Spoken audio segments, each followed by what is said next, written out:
La Bible peut-elle vraiment changer les gens? Indéniablement. Elle est même capable de transformer leur personnalité, comme en témoigne cette exhortation biblique. Vous devez vous défaire de la vieille personnalité qui est le reflet de votre conduite passée et qui se corrompt selon ses désirs trompeurs.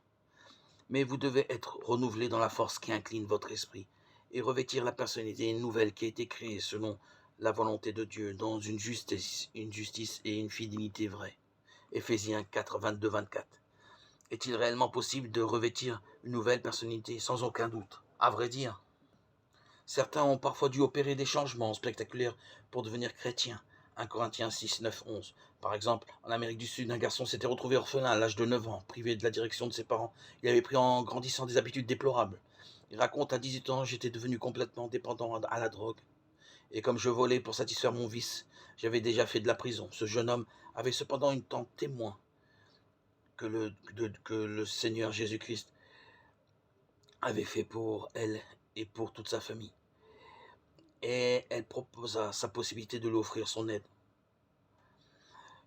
Ce jeune homme commença à écouter ce que lui disait cette dame. Il commença à étudier la Bible avec cette tante. 7 mois plus tard, il arrêta de se droguer. Il cessa également de fréquenter ses anciennes connaissances et se fit de nouveaux amis. Il ajoute: grâce à mes nouveaux amis, à l'étude régulière de la Bible, j'ai fait des progrès qui m'ont ensuite permis de me vouer à Dieu pour le servir.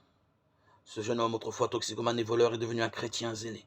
Il a réussi à opérer ce changement radical grâce à l'action puissante que la Bible a exercée sur lui. C'est là une illustration des propos de l'apôtre Paul. La parole de Dieu est vivante et fait sentir son action.